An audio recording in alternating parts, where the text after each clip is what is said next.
I asked two parents who have older players, 2010 and 2011, how many good coaches there are in Orlando, Florida, or at least in Central Florida, and the answer might actually shock you. My name is Kyle Wilson, Kyle C. Wilson. I've even been called the Angry Soccer Guy.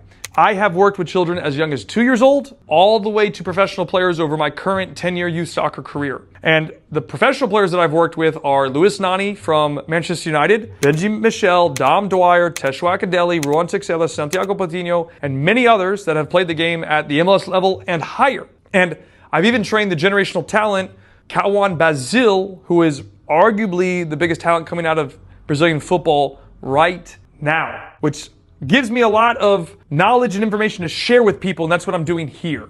The reason why I went to these two parents specifically is because their kids have literally played for a variety of programs, from MLS Academy to MLS Next to everything and anything between, from rec and everything. And so when I asked this question, I was like, I want to get their engagement because that will be a telltale sign of the marketplace. So in Orlando, there's about 75 clubs, give or take 5. And the number they gave me will probably absolutely shock you. One of them said 4. One of them said 3. One of them that said 4 said that 2 of them are here in your program at Beast. And I'm going, wait, I have 2 of the best coaches and there's only 2 more outside in the marketplace? And they're like, yes. Now, of course, that's subject to opinion. But when I'm hearing that, I'm going, man, that's not good. That we can have this many clubs and that we only think that there are 4 and 3 coaches, and they might even be the same ones overlapping, that are good for thinking about the person, the student, and the athlete. Like, does that not just raise an incredible red flag to you?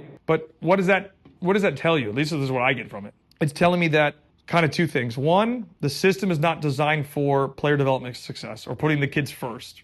Let's just call it what it is, a spade a spade. And then second is, the education to develop good coaches is, I don't know what word you would use to describe it, but let's say minimal.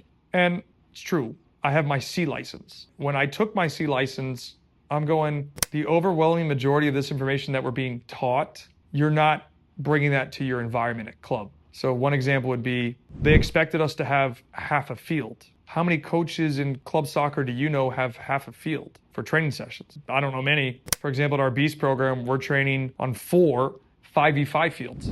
I'm not getting half of an 11v11 field. Where's the 11v11 field, right? Like, you really got to think about that. Where is it? Exactly. So this just really got me thinking, like, we can call this a crisis.